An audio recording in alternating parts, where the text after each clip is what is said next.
আসসালামু আলাইকুম রহমতুল্লাহি ওয়াবারকাতুহু। একটা কথা বলবো মনে করছি এবং বলতে বাধ্য হচ্ছি ধরুন। সে কথাটা হচ্ছে যে এখন আমরা ২০২৬ সালে পৌঁছে গেছি অবশ্যই, কিন্তু একটা অশান্তি সৃষ্টি হয়ে গেছে। সেটা হচ্ছে জানুয়ারি মাসে আমরা ফিস্ট বা যে গান বাজনা নিয়ে মেতে উঠছি, এটা কিন্তু আমাদের মুসলিমের জন্য শোভা পায় না। কেননা এই যে মুসলিমরা আমরা একসঙ্গে মিলে ফিস্ট করছি, গান বাজনায় মেতে উঠছি, মানে বিভিন্ন রকম খারাপি মধ্যে ঢুকে যাচ্ছি, এটা কিন্তু আমাদের কৃষ্টি কালচারের মধ্যে পড়ে না। এটা অ্যাকচুয়ালি ইহুদি এবং খ্রিস্টানদের কৃষ্টি কালচার। কারণ তারা বড়দিন উদযাপন করে। মুসলিমদের তো বড়দিন হওয়ার দরকার মহররম মাস। মহররম মাস তো মুসলিমদের মানে প্রত্যেক বছরের শুরুর দিন, তাই না? সেই শুরুর দিন আমরা ভুলে গেছি। আর যদি বড়দিন উদযাপন করতেই হয় ভাই, অন্যের ক্ষতি করে তো কোনো লাভ নেই। আপনি বড়দিন উদযাপন করতে গিয়ে নিজে তো শিরক করছেন, নিজে তো গুনাহের মধ্যে ডুবে যাচ্ছেন এবং অন্যকে কিভাবে ক্ষতি করছেন? আপনি গান বাজনা মানে বক্স, ডিজে বক্স নিয়ে বাজাচ্ছেন।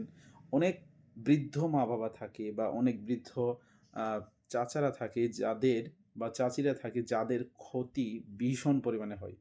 যদি কেউ হার্টের রোগী থাকে তার এত পরিমাণে ক্ষতি হয় যেটা বলা বোঝানো সম্ভব নয়।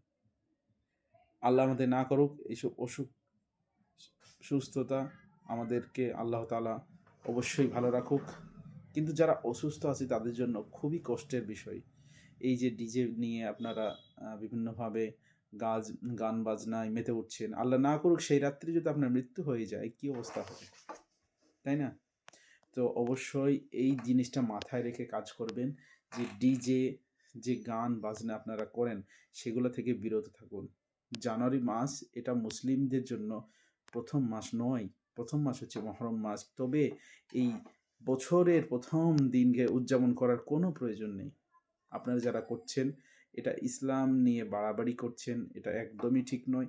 তাই অবশ্যই তওবা করে ফিরে আসুন এবং গান বাজনা যেখানে হবে সেখানে বাধা প্রদান করুন।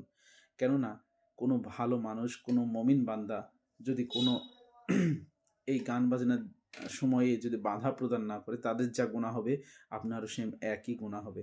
একই পরিমাণে গুনাহ আপনি অন্তর্ভুক্ত হবেন। যাই হোক, আমার বলা কর্তব্য এতটুকুই যে হাতের দ্বারা যদি না পারেন আপনি মুখের দ্বারা নিষেধ করেন। মুখের দ্বারা যদি না পারেন সেই জিনিসটাকে ঘৃণা করুন। তাহলে আল্লাহর আযাব আসবে না। আর আপনি যদি সেটাও না করেন, আল্লাহর আযাবের জন্য অপেক্ষা করুন। অবশ্যই আল্লাহর আযাব আসবে। কেননা এভাবে যদি দুনিয়া চলতে থাকে, দুনিয়া এভাবে চলতে থাকলে আপনার উপর বা আমাদের উপর আযাব আসবে। আল্লাহ না করুক। অবশ্যই এটা থেকে বেঁচে থাকার চেষ্টা করুন। আপনারা গান বাজনা থেকে অবশ্যই দূরে থাকুন। এই জানুয়ারি মাস সম্পর্কে আ গান বাজনা, ফিস্ট, আপনি ফিস্ট করুন, আপনি ঘুরতে যান। আল্লাহ তাআলা ঘুরতে বলেছে, আপনি গোটা পৃথিবী ভ্রমণ করুন, ঠিক আছে?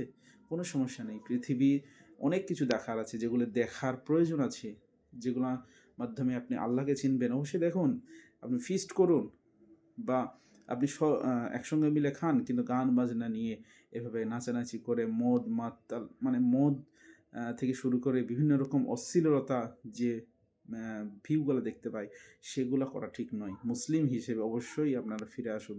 আপনারা ফিস্ট করুন, কোনো সমস্যা নেই। কিন্তু কেন ভাই জানুয়ারি মাসকেই অপেক্ষা করে করতে হবে? আপনারা অন্যদিন করুন, অন্য জায়গায় যান, ঘুরতে যান, বেড়াতে যান, দেখুন পৃথিবীটা ঘুরে দেখুন, আল্লাহ দেখতে বলেছে।